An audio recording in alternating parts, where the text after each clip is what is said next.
This is Pam Electric Ghost, and we're live on the air with Carol Kabaale. How you doing today? Welcome to the I'm Family doing Electric great. Ghost podcast. Yeah, so it's awesome to talk to you. Where am I speaking to you? Where are you right now? So I am in South Africa. It's quite nice and sunny today. It's amazing. We're in New Hampshire, USA, so that's cool. That with all this technology today, we're able to talk to somebody with a pretty good signal today. I had some minor technical problems this morning, but I solved them. Hmm. But thank you again for being on the show. We do have your URL, carolgabali.com. That will be fully clickable in the podcast description. We're live on Facebook, YouTube, and Twitch right now. So it will be clickable on those platforms and all the other platforms where you can listen to or watch a podcast. Uh, you are a Facebook ads strategy consultant for online coaches. And Yes. yeah, we're gonna dive into your story more, but we always ask every guest a couple questions before we get into Hmm. everything. What motivates you, and why do you do what you do? I think what motivates me is I've always wanted a certain lifestyle and I wanted to have a little bit of freedom with it, to be able to just show up to family vacations or family events, to have time to take time off randomly if I needed to. So for me, when I decided to go down this particular career path, those were the things that I was looking for, and that's kind of what motivates me to keep going. Because when I think of going back to a corporate 9 to 5 job where I have to like beg someone to give me time off, I'm like, no. No. Yeah, I mean, I was a road warrior. I'm a software IT guy, but I went into consulting a long time ago, and Mm, I'm able to still work remotely, even though a lot of times people say that's dead. But if you're a consultant, if you're not the employee, you can get a lot of remote work. And so I've yes. got a lot of agencies I've worked for, and I continue to be able to work remotely because I've been doing it for the last like 7 years, even before the Yeah. pandemic. So I just Yeah. decided that I just, because I have this podcast, I'm a musician, I'm a producer. And when I was a road warrior, I was spending like, Sunday to Thursday on the road.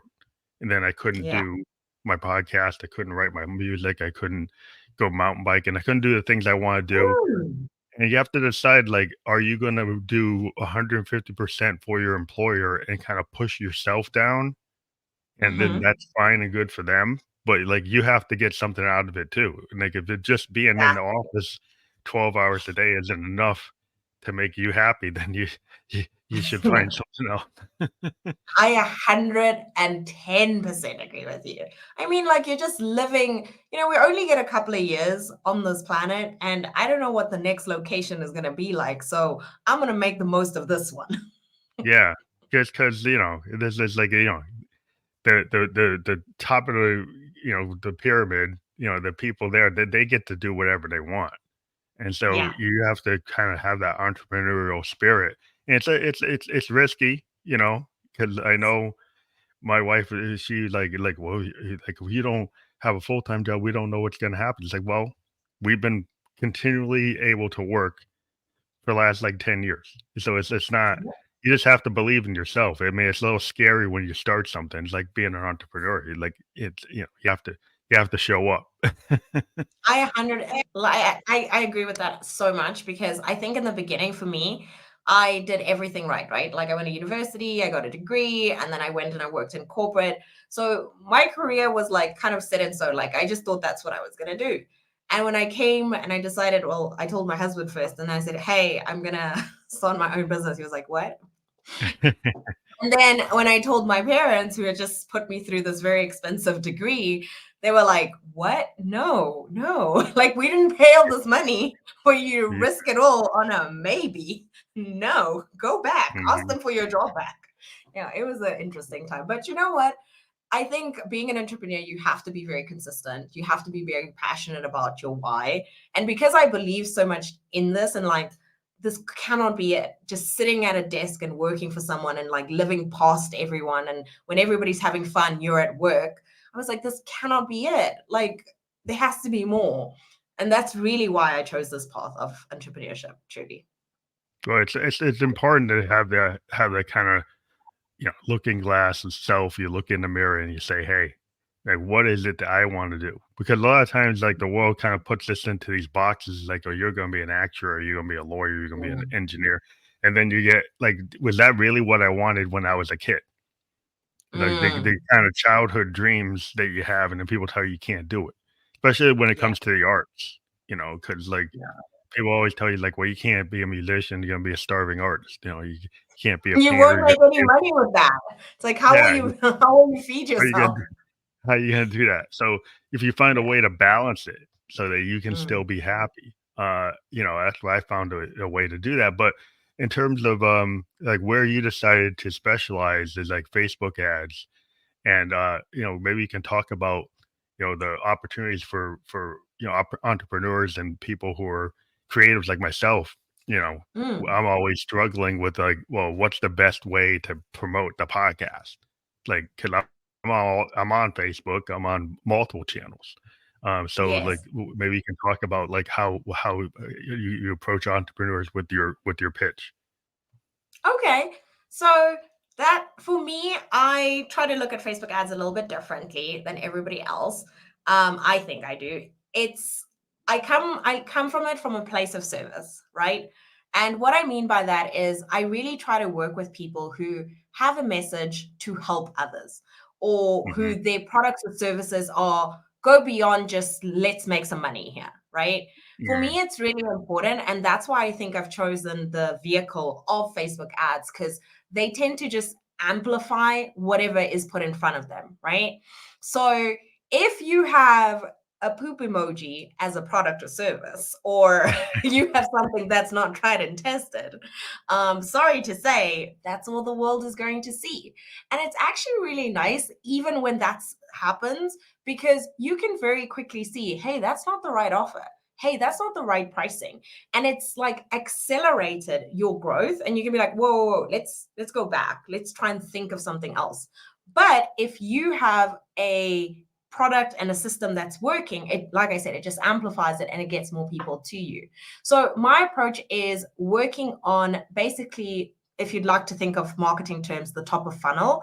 So getting people into your ecosystem, keeping their emails, because these platforms, although I do advertise on them, that's what my job is, they don't belong to us, okay? And at any point, they can be taken away from us. I mean, 2 years ago, my personal Facebook account was hacked and it's gone. Mhm. And I Yeah, had yeah. so many connections and so many things there. So if you're building your business on borrowed land, if we can call it that, then it's never truly yours. At any moment, the rug can be taken out from you. And then what are you going to do? You have to start again.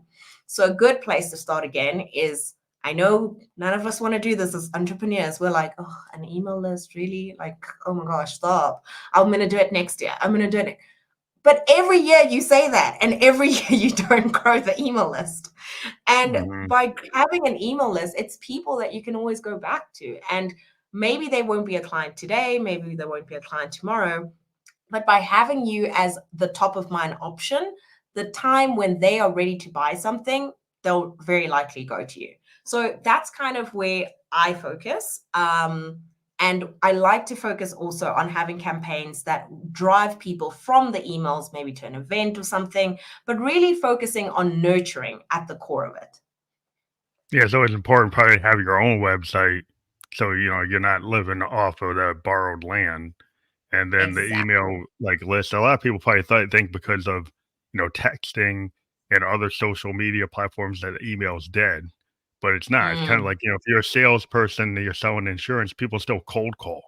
They still go to the Mhm. real estate office and try to find out where all the new houses, like, Listings. where all the Yeah. people just moved in. That's what my father was a potential sales agent for, like, 30 years and a manager, and he was always telling his people, like, "You gotta cold call. You gotta go look up who's got the houses, like, who's sending somebody to college, who's doing this, who's doing that, who's got birth announcements. Go check all that and then start." Then you build up that list of people once you Look. have them. You ask about, like, "Oh, is there a friend? Do you have relatives? Do you have, family?" And then you just build up this massive list of people. And it's Yeah. kinda old school, but just by doing the work. And, I mean, it is some work, and if you're an artist, you're like, "Ah, I don't wanna do that." Like, if you're musicians are like, "I don't wanna do that." yeah, somebody else has got to do that. But I think if you want to own your own music, because a lot of people don't want to go on labels, then you're gonna Mm, have to start doing something like that. yes. Exactly. And by starting with one little piece of information, like you said, like the email list, you can very like continue to nurture and send things out like surveys to gather more information, like when is your birthday? So we can send you a coupon. Or hey, what kind of services are you into? Are you looking for help with 1, 2, 3, 4? These kind of segmenting questions can help us Mhm. later to identify what products to put in front of this person or what service to put in front of them, or even how we talk to them. Because if I know, for example, that you're a musician, even maybe in like the information that I send you, if I can bring a tidbit of that in, we already have a better rapport, we already have a better connection, and you feel more seen than if I just send you a very generic email that says, I hope this email finds you well. You're going to be like, oh gosh, roll your Yes, eyes. I is cannot. important. Oh, oh, do we lose?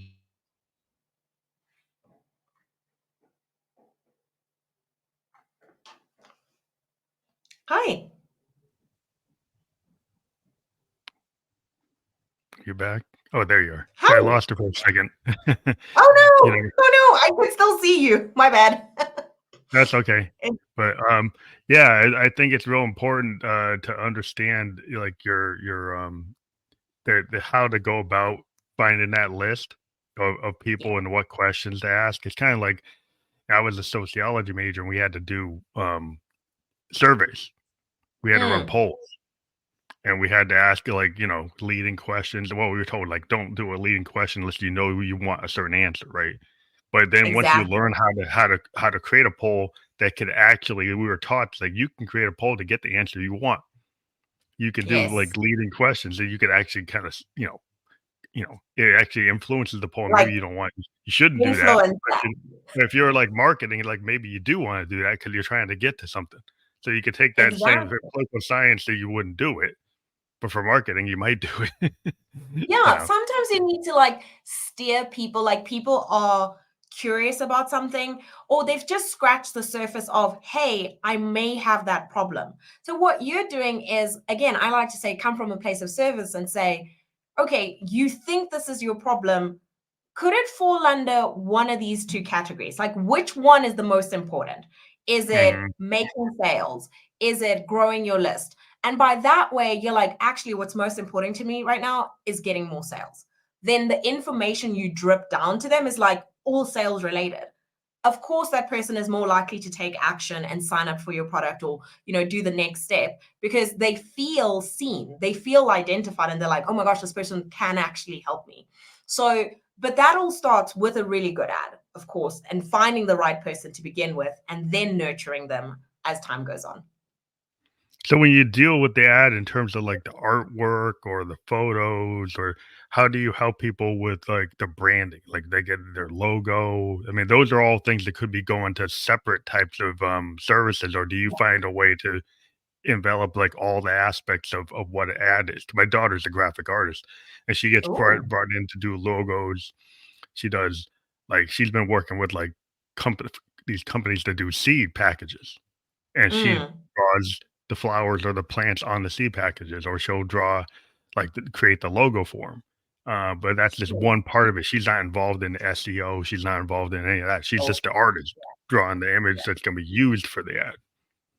I think that's the best way to go about it. I think once you do your section really well, it allows everybody else in the team to shine. So also kudos to your daughter, because I can't even draw a stick figure. Like I can't even draw like girl. Like I'm out here drawing hair on the girl like the squiggly lines. That's me. Like it's a joke. So kudos to her. She can draw whole things. I'm always in awe of people like that. But for myself and my services, I tend to work with people who already have a team, or at least have one team member for support, like an executive VA or an OBM, someone that they can come to.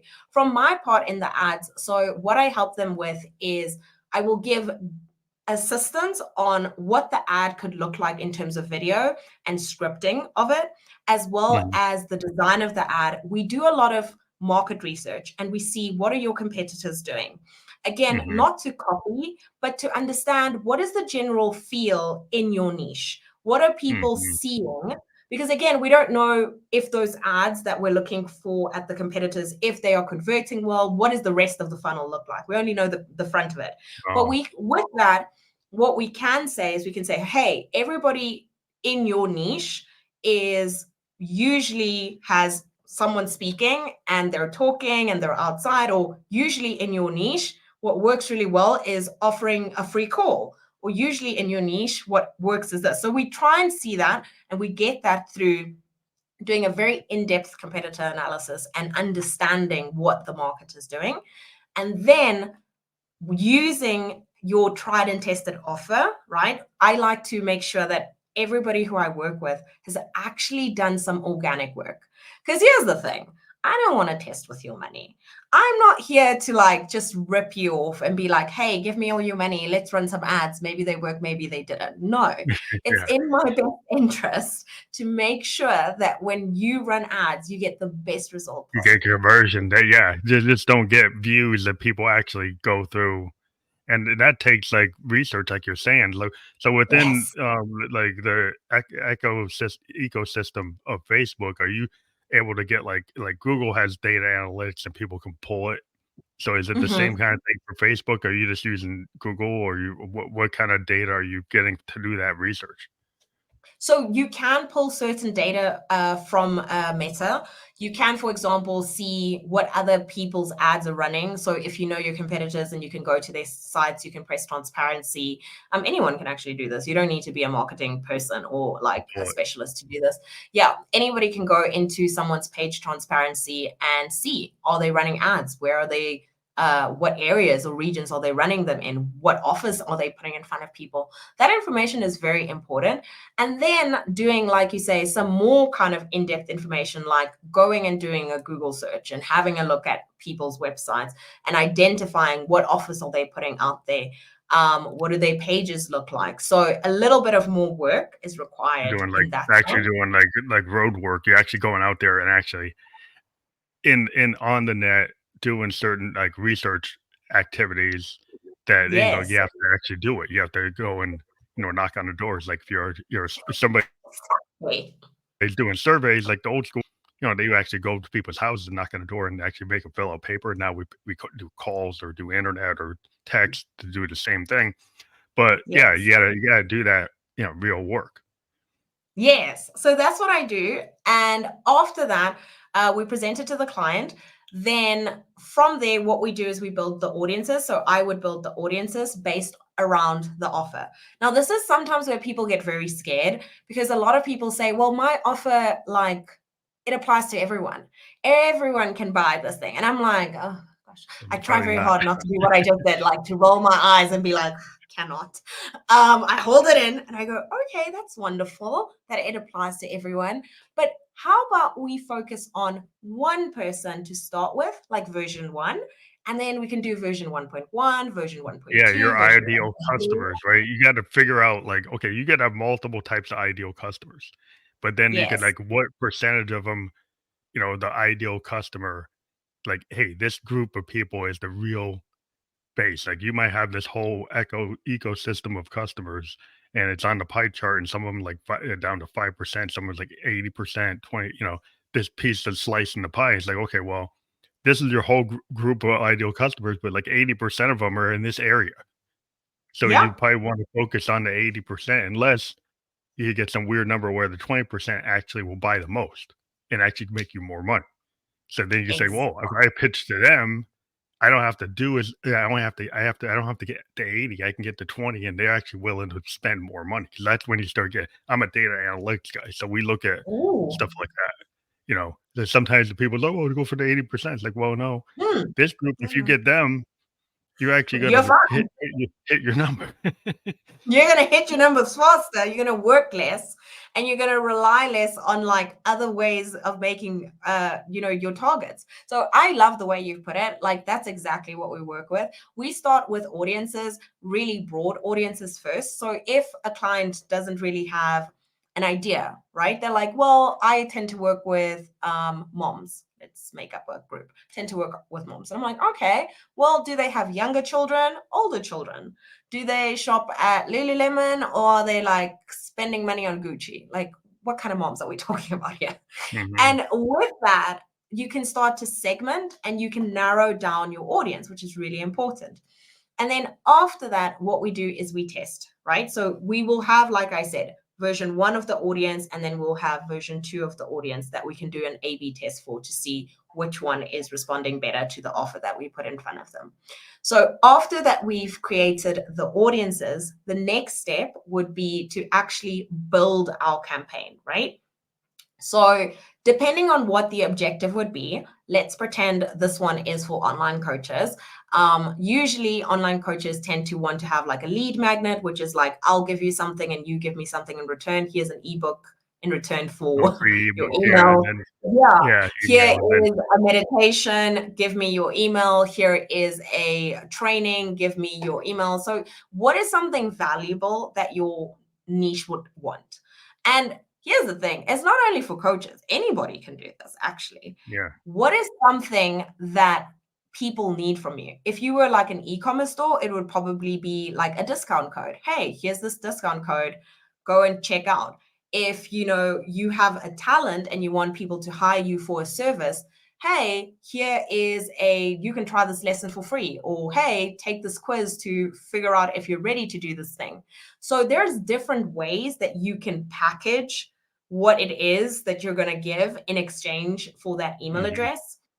But what I would suggest is you need to do something that gives people a huge endorphins hit. Like it just mhm, smacks them in the face with it. And the reason I say that is because if it's something quick and tangible and it gives them joy, or it gives that, that worked moment, they're more likely to come back and see what else do you have. They're more likely to continue down that nurturing process that we were talking about earlier on and become a client. So it's really important that whatever you put in front of them isn't fluff, because there's so much fluff. If they wanted fluff, they could have gone on a YouTube video, yeah, like, the TikTok video or but the they've cat video. taken time out of their Watch a cat day. You see what I'm saying? You're competing with cat videos. So how can you give something better than that? How can you give something that makes people go, "Oh my gosh, that was amazing. Let me carry video. on." Right? So another thing that I face there is like sometimes entrepreneurs want to be like, "Well, I don't want to give them my best things. I want them to pay for it." But here's the Yeah, oh, yeah, thing. There's plenty of things at what I like to call YouTube University. 90% of us, we see it. We never yeah, implement. We never implement. We're like, oh, great, that's such a nice idea. I should maybe do that. But we don't implement. If yeah, you can get someone to implement even 1% of your whole strategy, of your whole method of teaching, what a game changer. Because they already feel like they're ahead. They've made progress. So the yeah, likelihood of them continuing is going to be a lot faster than if you just give them, well, I'm just going to give them like one very teeny tiny steps and I'm not going to tell them the rest because then they have to pay for it. No, give them like 80% of it, mhm. help them Well, out. then you I can 'cause then tell they're gonna you, well, yeah, you're gonna go. get the engagement, like, you get the hook. Like, if you're a musician, right? We got 15 seconds, 30 seconds to get the hook for somebody to actually stay in the song, or they're Mm, gonna pass on. And so we gotta give them that hook. We can't wait, in the old days, we could wait and do the hook like a minute into the song. Now we gotta yeah, do it, like, right at the beginning, which is kinda boring for us because like, we wanna build up because we're yeah, writers, we're like, but the deeper songs will do that. But if we're gonna do a single, we got a certain thing we gotta do to hit people's perk people's interest. So you have to kind of okay, well that's the way the world is today. You got to deal with what it is today, right? And then but you still yeah, have your overalls like yeah, it's like an author. Like there's a cliff note and then there's the whole book. Once you've got that yeah, person in the book, then they're gonna find the nuggets. They're gonna find all exactly. the stuff that's there, but you got to get them into the book because you You got to got have to the get them cover. into the book. And that's the thing. You are competing. You said it so nicely now. You're competing with cat videos. You're competing with like so many distractions, not only on the algorithm, but in their life. someone is scrolling, but I don't know, they're at work. Their husband is around, their wife is around, their kids are running up and down. They're thinking about 20,000 things. And you have a split second to grab their attention, right? Yeah. So you have to make it work. And that comes with a powerful offer, like you said, really great creatives or a really great ad and showing it to the right people. So it's kind of like a little bit of a perfect storm, which I always find fascinating because you get to test around which variables do we need to change to make sure that it all works out. In the beginning, you kind of don't know. You kind of don't know what you don't know. But the more you test, the more you're like, oh, okay, when I add this and this works. And obviously with time, I haven't just started this, I've been doing this for a little bit. I mean, like, not a little bit, it's like coming to 7 years now. Oh my gosh. Even I'm like, it's been a while we've been at this. You Yeah, tend your to see lessons learned. Yeah, you got yeah. lessons learned. Like, and that's the whole thing is like a lot of times, like I started this podcast back 2016. Started on an app called Spearman. It was just on a phone. So, Wow. it was just like just audio on a phone. And Mm, then eventually we moved up, to other platforms, introduced video in 2020, be able to like use services to get guests, right? It became part of a right. network of podcasts. And then that builds this big Rolodex. And then we get, Mm, if I interview musicians, they tell other musicians, they tell other producers, and then I get people coming in. So now I have like this self-sustaining, I get like 15 guests a month. Where I originally wow. started, I got maybe 4, and now I'm like at Mm, 15 up to 19, some 20, some of them maxed out, but average like 15 from 4. And so that that's because like you show up, you learn things, you use new platforms, you use AI, you use SEO, you use different things. But you have to learn these tools. And it's yes. kind of like, what you're saying, like you have to figure out what works on Facebook, what works on Meta, Yeah. do the search on the internet. You gotta have like, you know, evidence-based uh yeah, data. It's Yes. not just like, oh, it's aspirational. What's aspirational? If you're a musician, yeah, a lot of things are aspirational, but like if you want to sell the song, you gotta do something else. That's also very true. That's also very, very true. I think also what's important is like, I know when we were like talking to do this topic, is that we don't own the algorithm, right? The Mhm. algorithm, I don't care what platform you're on. If you're on a social platform, you don't own that algorithm, especially like I'm not active on TikTok. I'm a consumer, but I like Mhm. TikTok. I like to aimlessly scroll. And I constantly get this ad that says, like, hey, are you stuck at 200 views? Are you stuck at 300 views? Well, we can help you with that. Very sneaky. Why are you doing that? Because they know it's a pay to play platform. Now, Facebook and Instagram, it isn't that obvious, but they do the same thing. Why is it that you launch a reel and it doesn't go past that 100, 200, 300 views Yeah. organically unless you're doing something super viral and super entertainment? Most entrepreneurs, we fall into this category of infotainment, which is information based with a dash of entertainment so we can keep people watching, right? But most of us, we don't want to be here pointing at things or learning these trendy dances and doing I don't know what. I'm lost. I'm very lost. And Yeah. also, it Stuff my changes daughter so likes. quickly, Yeah, right? it's stuff It my daughter changes so likes. quickly.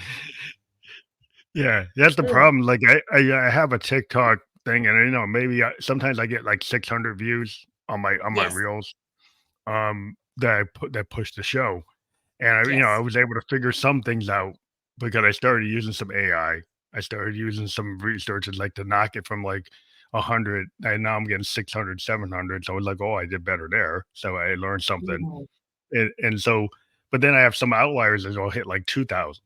They hit like 3,000. I'm like, oh, what happened there? I mean, I'm looking at it, I'm like, well, in some cases, like, it's hard to figure out because I'm a podcast, so it might be that audience of that person might have been a yes, bigger audience than just me. So yeah, that ends up being like, you have to figure out what's going on. There's a lot of factors to try to figure out what's actually exactly. doing Exactly. it. Exactly. And once you have so many factors, you can either do two things. You could either just continue to test and test and test, or You can admit it. This is a pay to play platform. Simple as that. And I'm not saying we all have to be like these huge corporations where they spend thousands and thousands of dollars on advertising and these have these huge marketing budgets, Big okay? budget, yeah. Right? Don't be afraid of that. You can start as small as like $5 if you wanted to, or even $10. It's like $300 in a month, right? Now you may be Mhm. thinking, Carol, that's a lot of money. I also want you to think of the coffee you get every day. I also want you to think of that coaching program you're never going to finish, or that course you bought you that's just chilling there at your like virtual Oh, desk university that you've never finished, that you were so happy to spend 197 for and you haven't done anything with it. I also want you to think about maybe an extra team member that's doing work for you and it's not yielding the ROI that you thought you would. Spending money on ads for me, I always say to all my clients, it's an investment in yourself because you're choosing yourself, right? All yeah. this effort you put in to create all this wonderful content, whether you're a podcaster like yourself, or whether you're a small business owner or a consultant or a coach, and you spend time, creating those reels, creating things on Canva, creating carousels, that's all energy, whether you do it or somebody else does it, only to rely on what I like to call the algorithm gods that we now have to pray for and be like, oh, please, please, please, algorithm gods, let people see my content. Let me have all the right things in this magical little piece of content and let it go viral. We have no control over that. But Yeah. if we put a little bit of money behind our posts and advertise, right? We can have our content be seen by our people time and time again. Now, to me, that feels like a much better use of my time, especially if I'm starting out. If I still want to be more organic, like I don't want to go and create an entire marketing funnel, I'm just great with like, let me keep doing what I'm doing. But I actually want my content to be seen by my followers. I would definitely do something called a retargeting campaign, and that's just when you say to Meta and you say, hey, can you please show this piece of content to my followers, to people who've engaged with my accounts on Facebook and Instagram, to people who've visited my website, to anybody who's on my email list. Now, these are people who have already willingly said yes to you, right? They've already Oh, said, so you're like, hey, targeting, so you can target to those specific people instead of doing like a geographic region or like something that's broader. You can go more specific. yes, exactly. And with that, you can go even more specific of everybody who's already said yes to you, right? Like they've interacted with your Facebook, your Instagram, your email list, your website. They've watched your content with your videos. They've liked the post. All of that counts as engagement, right? And Face and Meta is tracking that across all their platforms. So what you're saying to them is like, can you take this information that you're already tracking and then please put these people, show them my content? Your content is going to do a whole lot better because now the people who are following you and couldn't find you in their feed because the algorithm has decided not to show you to them, Oh, it'll push right? them to the top of their feeds. It would be higher on their feeds if you pay for that. Exactly. Exactly. And now you will actually get the engagement. But here's the thing, we're not here for vanity matrix only, right? I'm not here to say to you, hey, let's get more views. Let's get like, more You want clicks or whatever. conversion. Yeah. Yeah. No, most people, they want something tangible out of it. Unless your goal is awareness, and sometimes it is, because I have clients of mine who need to push their numbers of their video views. They need to say, I can reach 10,000 people, 100,000 people, because they want to become speakers or they want to become, people who go to summits and do things like that. Yeah. So that requires a little bit more of credibility and to say, I do have a following. Here's my people. Come hire me for the summit or hire me as the speaker.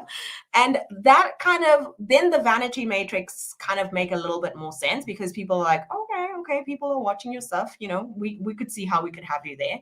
But most people, they want something a little bit more tangible. It could Mhm. be an email or it could be starting a conversation. If you go on like Instagram, for example, it's very popular to have like something and then have it say, comment the word blank and I'll send you this. Or in the Oh, caption, it says, if you want this thing, this shirt that I'm wearing from Amazon, comment the word blank and I will send you my link. Now, Yeah. that's the same piece of content that you could put in front of someone, and then you get all this engagement. And here's the wonderful thing. If Meta wants your ads to be seen. They want your content to be seen by multiple people and people to interact with it. It's in their best interest for that to happen.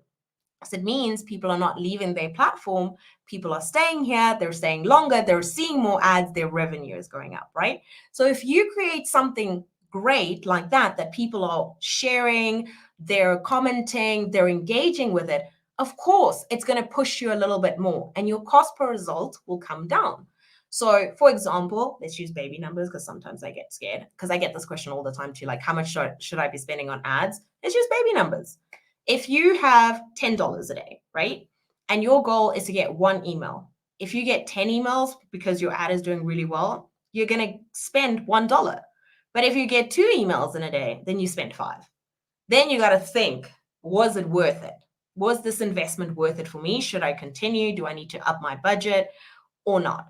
So those are things I take into account when creating ads, and also not relying on the algorithm, because again, we do not own these platforms and we don't know when they can be taken from us. Yeah, I think that's really important to get, find that true audience. Because, like, as a podcaster, what we like to do, well, part of what we want to get guests, so we try to get on Mm-hmm. networks that can get guests, and then we also want to get views because if we get more views on Apple or Yeah. Spotify, then we qualify for ads on Apple and Spotify, and so then the ads Mm. can be added into our program. So if we can get 2,000 views, 5,000 views, 10,000 views, then we qualify for their ad programs and we have monetization. So you can get monetization or Mm. you get sponsors like I got Newsly. But like if you get sponsors to come in, if you can qualify for ads, then it makes sense to actually try to get your views up, right? Because then that gives you Yeah. this other, you know, benefit. Yes, exactly. And also, I'm just thinking for yourself, we do this a lot with my niche of coaches, is that we'll take a snippet, right? Like we'll take a soundbite, a really good soundbite, and we'll put it in front of the audience, and then we'll say, listen to the rest by signing up to the webinar, or listen to the rest by going to the training, or in your case, it could be like, listen to the full episode on comment Yeah. blank, and I'll send you the link to the episode, or click in my bio to hear our latest episode. So again, by taking those little pieces of information, putting a couple of dollars behind it, again, you are seeing your people. Also, I don't know why we like to do this. I think it's a thing of entrepreneurs. I don't know what we need to call this, but we have this thing of like, people buy from us and we tend to forget about them. Or people like our stuff and engage with us and we're like, oh, okay, we have that person. Let's forget about them. Let's get more. Let's get new people. Let's get new people. But like, you already have all these people. These people could listen to your podcast again. They're repeating. They're the ones who are going to speak about your product. They're the ones who are going to tell their friends, you know what I listened to on the other day on this podcast? It was great. And they're the ones who are advocating for you freely. So it's actually in our best interest to speak to this warmer audience and give them a little bit more attention before we bring new people into our field. Mhm. Yeah, that's the whole idea, like subscriptions. But the problem with some of the subscription platforms for podcasters is like if you put your episode on subscription, then only the subscribers get it.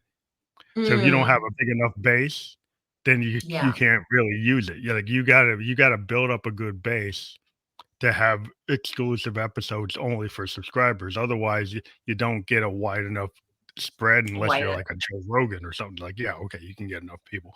Even him, he's not fully on a subscriber model. He's in a public model, right? Mm, Like you can subscribe, but it's like it doesn't prevent you from seeing like the free show. You can still, yeah, but the problem with exactly. some platforms is they make it so your free show is not there. Like it's only on subscriber. So it's like that. Yeah. Well, that they kind of need to be able to subscribe and still have the one that's out there for people who didn't subscribe. No, I So get you. I yeah, get so you. And I it's think kind with of things like that, I would say, like, I know you like to diversify, but I'm a bit of like a stickler for the rule of one. One problem, one product, one solution for 1 year. Let's go. Mm. And let's grow vertically instead of horizontally for the year, right? Let's grow vertically instead of horizontally so that we can get further. And then if it works, it works. And at least we built that up. Let's try build another avenue up. Let's try grow another one. So that's my personal way of growing. And I think of the same way with ads. But I mean, you can't ignore what's happening on other platforms. I get people as well who are like, well, I don't like Facebook and Instagram because my niche isn't there, my people aren't there. Well, how do you know that? How do you know that?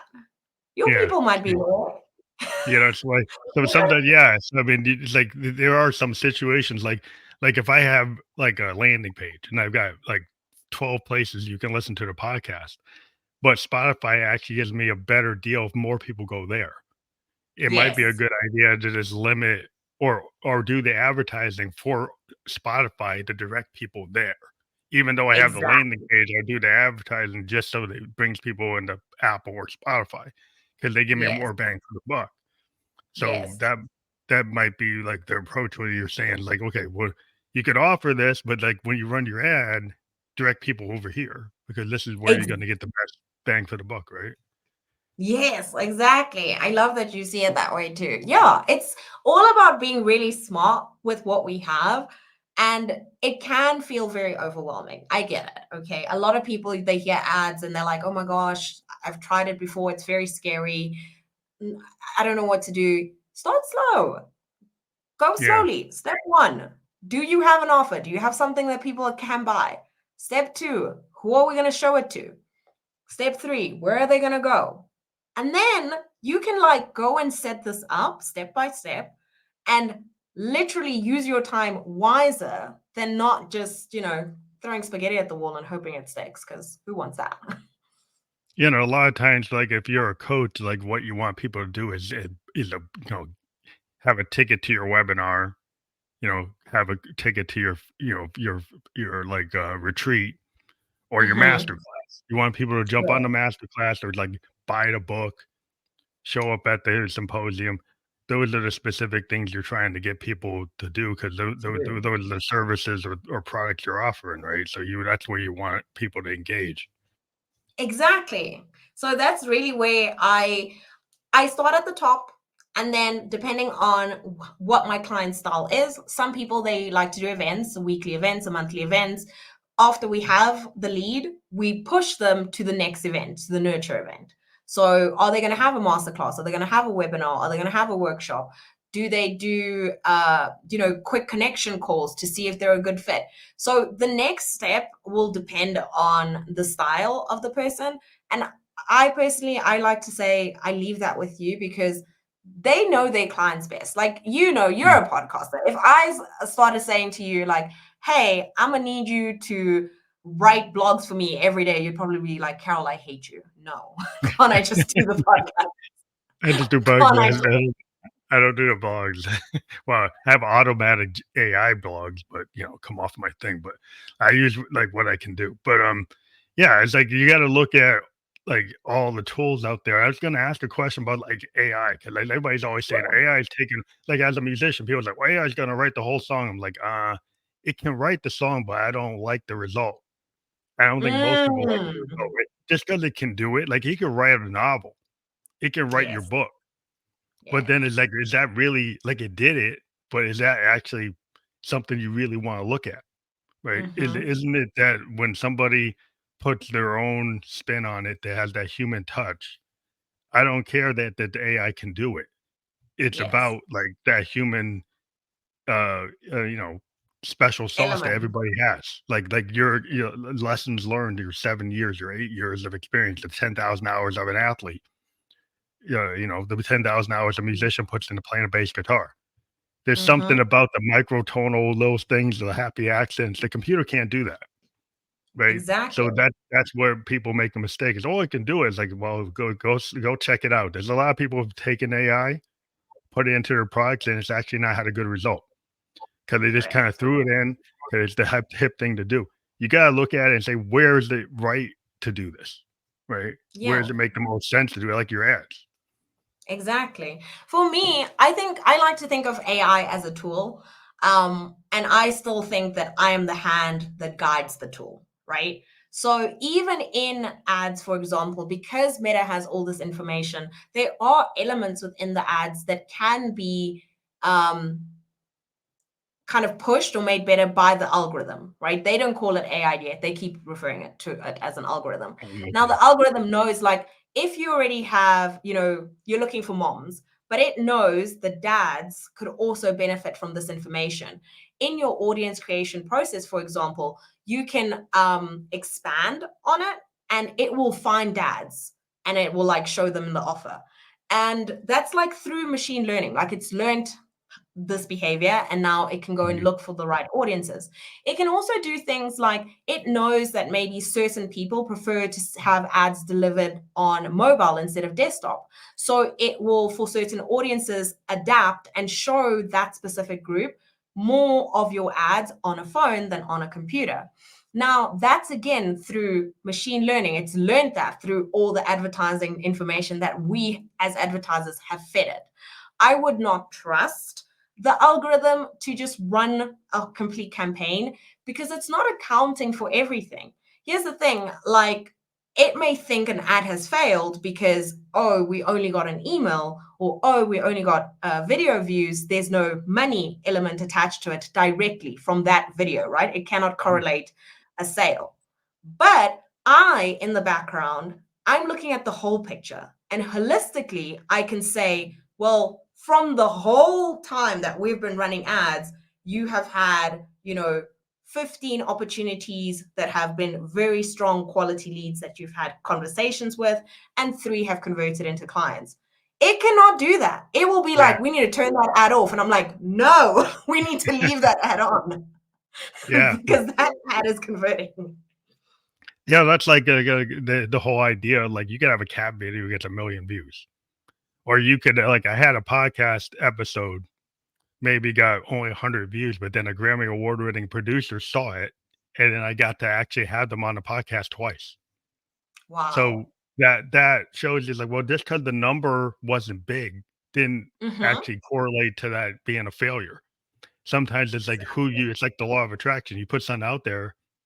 I get a lot of opportunities where, like, suddenly, I mean, I had a interview with an author, and then an agent, of another author sees that, and then they contact me, and then I get Yes. that guest on, and then that triggers more authors coming in, or I trigger, like, an agent sees me, and then more musicians come in, more film directors come in, and so it's sometimes like, it's kind of self-sustaining. Like, I get a certain amount of guests all the time as a baseline without Mm-hmm. doing anything other than showing up and doing the podcast.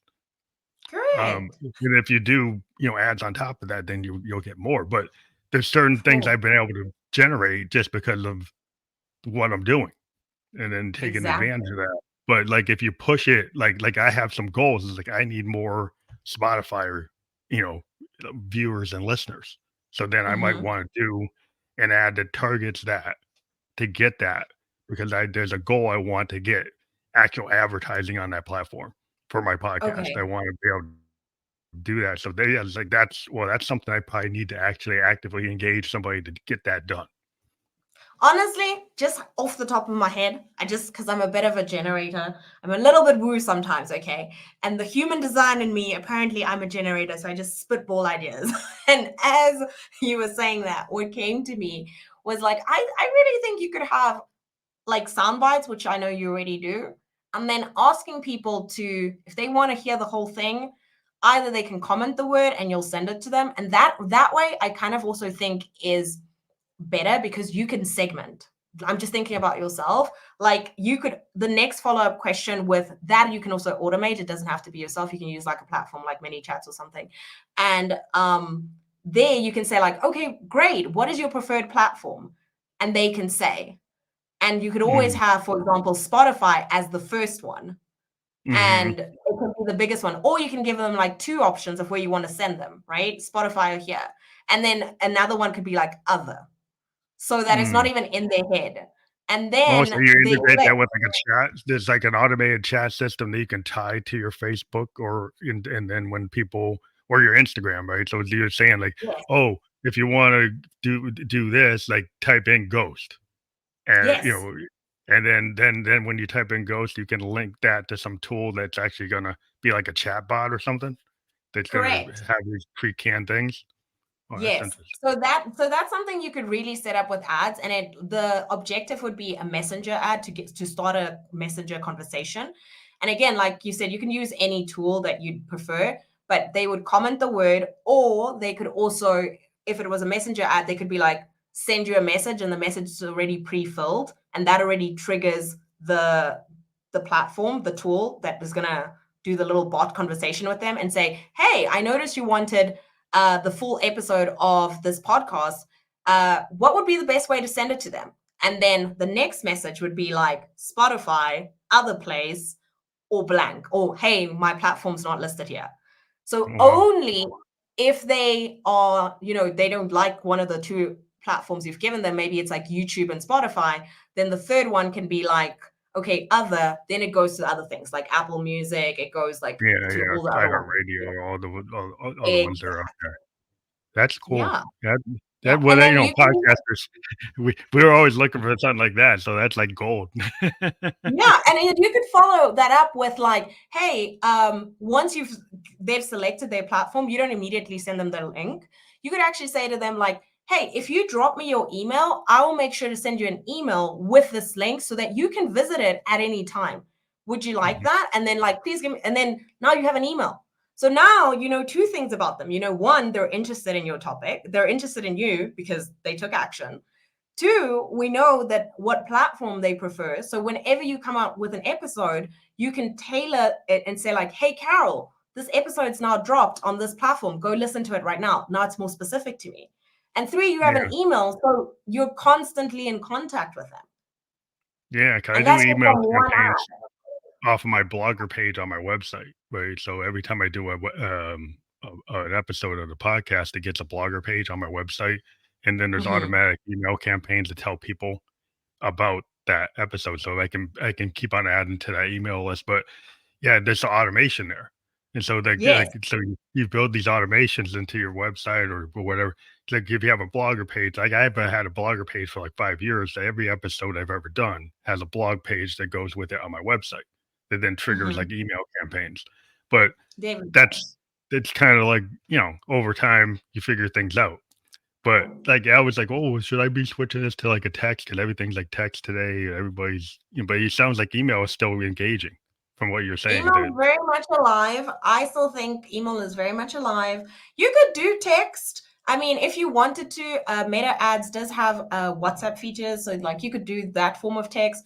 Or if you wanted to do your own text campaign, again, by asking them when they fill in the information on the ad, you don't have to collect an email. If you're used to speaking to people on text, ask for a phone number instead. That's fine. mm, How mhm, the next step goes on is really dependent on how you work in your business. So again, most of my clients are coaches, so we tend to need emails. But if you want people to like, you want to text them and send out text blast campaigns, by all means, same thing applies. We're just changing emails to text. yeah, it's just the different platforms for different Yeah. kinda like, whatever serves what you're doing. Like, we have this thing in music, like, what serves the song? In some cases, it's a Mm, piano. In other cases, it could be a sampling tool, or it could mm. be like, a guitar. It could be a certain type of guitar. It's like and it's not always gonna be the same thing for every Yeah. song because every song has its own vibe, right? So whatever you're doing, like when I do these episodes, every episode is different. So some episodes have certain like audience kind of like in mind, and other Yes. episodes have other. Because I have a very wide ranging podcast, and people say, "Oh, you shouldn't do that." People told me that you should have a niche and Yeah. only talk to musicians. That's it. And I'm like, Mm. I decided to have a more expansive view. Now I know some people will say, "Well, that's not good," but yeah, I find that it brings a lot of different people in, and I try to have a common thread of like creativity. And creativity Good. is this thing that everybody can understand, from a CEO to an actuary to a life coach to a shaman. Everybody understands that when you're doing what you're doing, it's based on creativity. You might not be a musician, but the same kind of Mhm. bug that a musician has when they write the song, when you're working on something, you have that creative spark. So it's the Yes, same I thread. agree. I agree 100%. And honestly, like that spark is what fuels us, right? It's what gets us out of bed in the morning. It's what like keeps us doing what we're doing. And it just like unites us. So yeah, 100%. Like I do want to say one thing, which I think is really important before we end today, is if you're keen, if you've made it this far, you're probably really keen on ads, or you just like our conversation. It's been great. But please, please, please don't boost, especially if you're on Meta or Instagram, do not press that fascinating little boost button. It's blue, it's boost. Please do not press it. It is a trap. I do not recommend it. It is, you have very little control over who sees your ads and your targeting. A lot of the things that we discussed today, like you won't be able to do. It's kind of like casting a very large net and Yeah, hoping people take action. And also, it feeds you back vanity matrix. So unless your um, objective or goal for the campaign is to get awareness, please, please, please do not press that boost button. I know it can seem so tempting, like, oh my gosh, I just pressed it and then I followed some instructions and then boom, I'm also an advertiser. No, you're not. You are wasting valuable dollars that you could be spending on a much more, like a much yeah. better built campaign had you structured it correctly through like Ads Manager or something like that. That's interesting because a lot of people probably go for the, 'cause we're such a click-oriented culture that that's like the Yes. first thing, "Oh, boost it." And then you think, "Well, that's gonna do what you just said," but it's not because it's kinda like maybe just a revenue generating tool for the platform to get the quick It is. buck for people who don't actually do the work.